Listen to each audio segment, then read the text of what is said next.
Hello viewers, welcome to Physiology. Is the human body able to utilize everything that it consumes? The answer is obviously no, because it produces certain harmful unwanted wastes and that needs removal from time to time. Our excretory system is assigned to help the process of removal of the unwanted wastes. Now, what are these wastes actually formed of?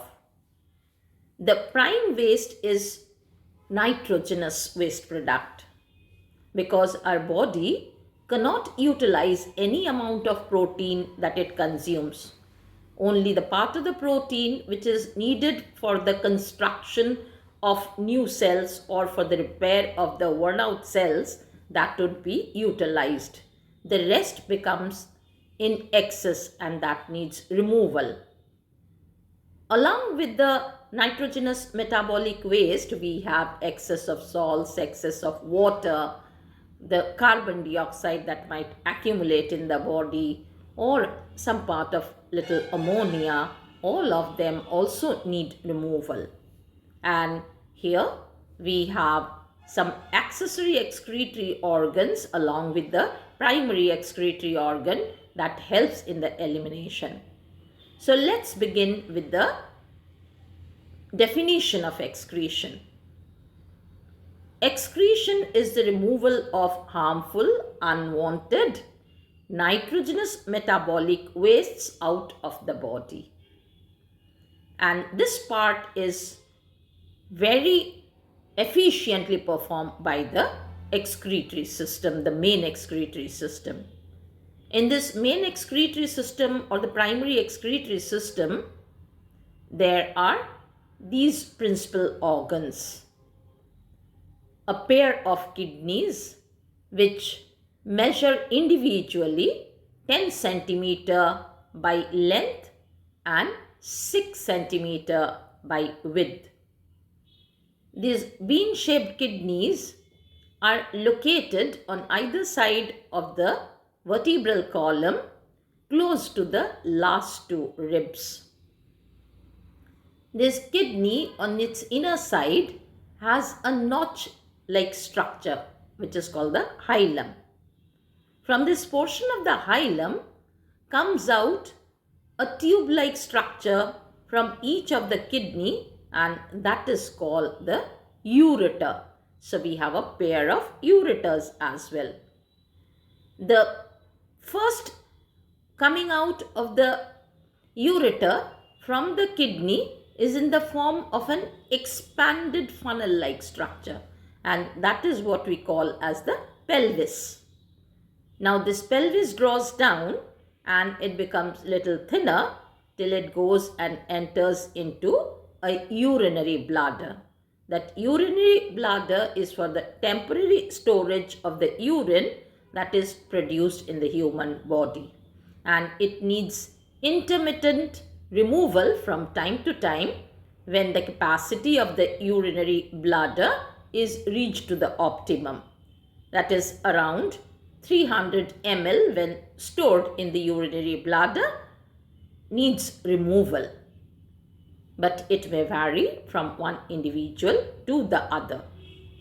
And the total amount of urine that is usually produced in a day's time in a human body may amount to 1.5 liters generally.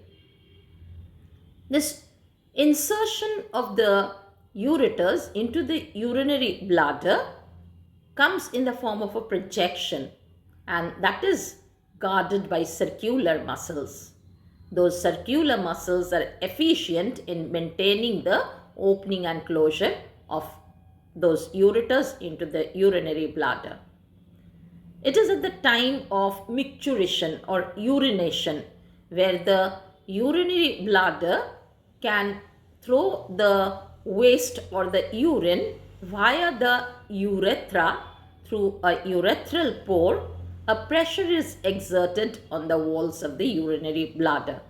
But this prevents any backflow of the urine on the opposite side and that is possible because of the circular muscles who are efficient in controlling that closure at the entry of the ureters into the urinary bladder. Now let us try to find out what is the major nitrogenous waste product produced in the human body. Nitrogenous waste products can be in the form of ammonia, urea or uric acid. But when we speak of the human body, it is the urea which is primarily produced as the excretory product, which is nitrogenous in form, because ammonia would be much more toxic and human body would be toxicated with it. So we have the liver that detoxifies it and converts it into less toxic urea. Now, what are the accessory excretory organs and how do they work?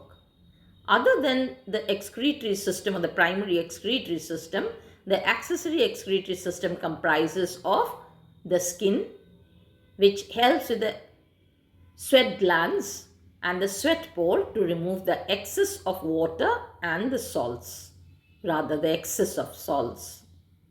Here, it may also contain a very minimum amount of urea and lactic acid along with it. Then we have the lungs, the right and the left lungs.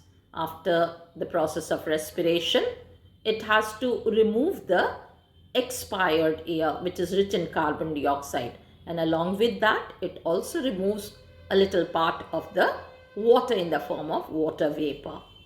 Then we have the liver, which does another prime function in the process of removal, because all the ammonia is converted into urea right in the liver itself.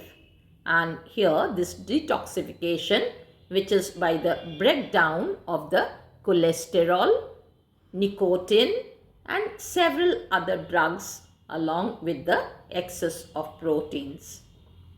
We would have the next session where we will speak about the unit structure of the excretory system called the nephron or the uriniferous tubules. Thank you for watching. Please do like, share and subscribe to my channel.